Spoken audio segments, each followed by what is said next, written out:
It's good to see all you guys. Looking good. Thank you. Right. No. I'm a little bit like in awe. You know, what's funny is I had no idea what was going on, and David wouldn't tell me anything. But as I told Gene out there, this is maybe like a odd thing for me, but any gym or arena I've ever been in, I would always study who was up in the rafters. And, you know, to have that honor tonight, whew, I'm really at a loss for words. Thad, had you known they were going to do that, would you have been reluctant to come and have them put your name in the rafters? No. No. No, I don't know. I mean, you know, I think from the standpoint, like I said, I'm glad that I didn't know. And you know, I thought they were going to be like a rocking chair or something like that, or golf balls. But, you know, to me, and I may be different, but I think that tonight's probably the greatest honor that I've ever received, and at this exact same time, it's probably the most humbling experience that I've ever had in my life. You know, I think when I think back to all the people I've seen in rafters, and you know, to do it at a place where I didn't go to school, it quite honestly, it means the world to me. Were you at all surprised that Chris and his wife, that they called to do this so soon? I mean, you haven't even been gone that long. Yeah, you know, but I'll be honest with you. The one thing I said to myself was, usually I do this when a guy's dead, and at least I get to see it. So I was excited from that standpoint. But you know, I think that the transition has been so smooth, and Chris is doing not only with the coaching, but just running the program and you know, the things that we tried to do when we were here in terms of, bringing back the former players, and you know, what he's done in that regard is I mean, second to none, and just everything that he's doing here. I could not be happier in terms of the fact that he's here, the job that he's doing, and what he's going to continue to do. Thad, how have you been enjoying your year and a half away? I was in the Bahamas last week for the battle to Atlantis.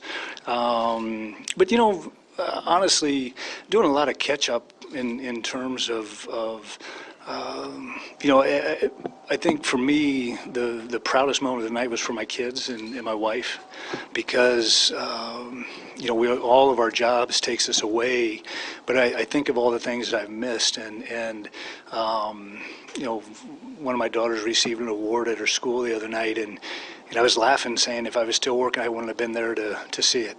And so, you know, just doing some traveling and that sort of thing. And I tell people I'm still unwinding from the 17 years or whatever I was a head coach. Thad, we know this can be a tough business sometimes. How does it feel that for you and the school that you coached at for so long, like, how would you describe where you are with Ohio State? And I guess this showed where Ohio State is with you. But you know what I'm saying? Like, sometimes there's a separation and there's hard feelings. Right. Where are you with Ohio State? I am as completely at peace. You know, it's funny because I always said this when I worked here. I don't know what they do to the students and the fans when they're here, but they inject something in them. And, you know, I found myself rooting so hard last Saturday for Ohio State in the Michigan game. And we don't miss games. Now, basketball is a little bit different. I didn't get to see those guys as much as I wanted to last year. But no, we had a great run here. And, you know, I said that this summer, when you're coaching, you remember the losses. But when you're not coaching, you remember the wins. And you know, I've had, it's funny in my office in my new house, I've just got pictures up and you know, just sitting there sometimes and look around, because when you're coaching, you don't have the opportunity to ever stop and smell the roses because it's always on to the next thing. And I remember in the start of '07 season, after we played for the national championship, we were getting ready to play our first game, and Vince O'Brien came into the locker room, and I'm sitting there, and the team was out warming up, and I said, "Hey, Vince, you realize we just played for the national championship?" He's like, "Yeah." And I said, I think it's the first time I've thought about it since, because it was just, you were on to the next thing. And so from that perspective with Ohio State, this place, I raised my kids here for the majority of their lives, and 13 years is a long time. And Columbus is such a great city. Ohio State's such a great institution that it's always going to be part of who we are. How did this all come together tonight? What were the conversations like with you and everyone here at Ohio State in terms of making this moment happen tonight?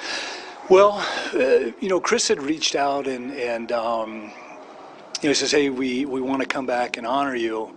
And after I talked to him, I immediately called David Eggoff and said, "How much do they want for this honor?" And it just sort of happened, and he said, you can pick any game you want, and believe it or not, this is like the only game. I got a daughter who's studying abroad next semester, so we couldn't do a Big Ten game, and it worked out well for us in terms of our schedule.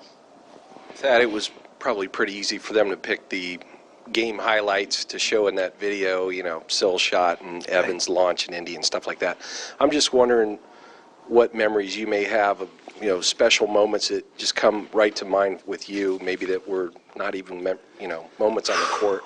I'm sure you had a few go through your head. Yeah, Jeff, it's funny because I always get asked the question now, who's your favorite player, all-time favorite player, and kind of like what's your all-time favorite memories? And I always say the same thing. There's some guys. I had a friend call me the other night and said, "Hey, my son was playing on one of your former players' teams. He didn't like you." And I said, "Well, what makes you think I liked him?"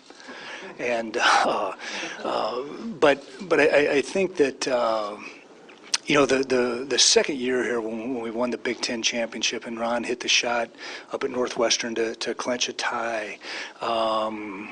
There was a play, I still say my all-time favorite play in my time at Ohio State was when Jaquel Foster against Illinois in that game with 4:30 to go, back-tipped, ran into the cheerleaders, came back out, back-tipped again, jumped on the ball. D. Brown jumped on his back.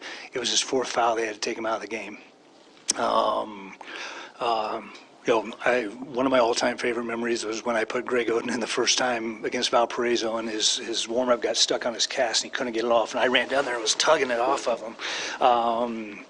But just there's so many, and it would probably blow your mind if we sat down and had a beer, and the things that I talked about, you'd be like, I wonder why that was so significant to him, but there was something special about those. So yeah, a lot of just tremendous memories. I'm going to take you up here. Okay. Thad, this might be the same question that Doug asked, but I mean, you're hugging the man who fired you. You're good with Ohio State. Oh, yeah, absolutely. Yeah, I mean, there's no question about it, and I've said this. Gene still remains one of the best friends I have in life, and I completely understand the nature of the business and completely respect what has to be done. And like I said, if things weren't going well right now, maybe I'd have but I mean, this thing is rolling right now. If you're unwinding, then you're not interested in getting back. Right now, I don't know. It's funny because I've actually started watching things a little bit more serious this year. But, I was at the Butler game where they got beat the other night, and I went back to my room and went to sleep. So, I don't know. I'll tell you a great story. A few weeks ago, Butler was home open, or a Saturday game, and my college buddy said, "Hey, we're going to meet at a place, and we'll watch a little football, and then we'll go to the game." So I go in this place, and these guys are having the time of their lives, and I said, it's the game's in 5 hours. And I said, is this what you guys were doing all those times you would come see me before a game? And they go, yeah, and after. And so, you know, I'm seeing a little bit of a different side. Yeah, you know, it's like, and I was going to say this tonight, one thing I never knew they did in college basketball was halftime shows. And I wanted to make sure that they knew I wasn't going to jump off a trampoline or ride a unicycle and spin plates or something like that. But I don't know. You see so much more now. And Why didn't you take that Georgia job? you know, it just wasn't right. Had a wonderful experience there. Loved the AD, but where I was at the time, it wasn't the right situation for me. And how do you feel now physically? I was telling Dan, knock on wood, I wake up every morning and say something has to go wrong because I feel too good. You know, Wow. and you know, I told my wife the other night, I said, look, I'm not going to apologize to people for being happy. And so, no, I feel really good and you know, blessed to do what I did. And one of the biggest things is just, you know, continuing to try to get right and all that stuff. Thad, just how much do you follow the Ohio State men's basketball program these days? And you've got this little fraternity of players who seem to keep in touch. I'm wondering how often you get in touch with them. You know, it's funny. I follow as close as I can. Yeah, I didn't see a ton of games last year, but I mean, I always know when they're playing. I can follow the score. You know, and in terms of the players, you know, it's great when the NBA guys come through Indianapolis now because, you know, I've got to see D'Angelo, Evan, and Michael. They've been to town already, and Pacers take great care of me in that regard. But, you know, just punching in, you know, it's funny how guys will hit you out of the blue and just need something, advice or whatever it is. And, you know, Greg Oden and Mark Titus were over. Barbara started the Kid Again in Indiana now, and so they were at a function there, and they came to the house afterwards. We went, we had dinner, and just so much fun being around those guys. Do you have any mementos at your house of your time as a basketball coach? What kind of stuff do you keep? And I imagine there's a couple thank you letters in there too. Yeah, you know, it's a great question because I'm one of these guys, throw it away now or throw it away later.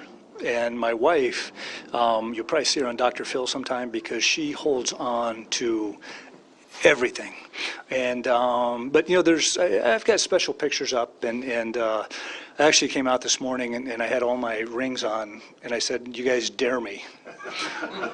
And my youngest daughter Emily said, "Double dare you, Dad."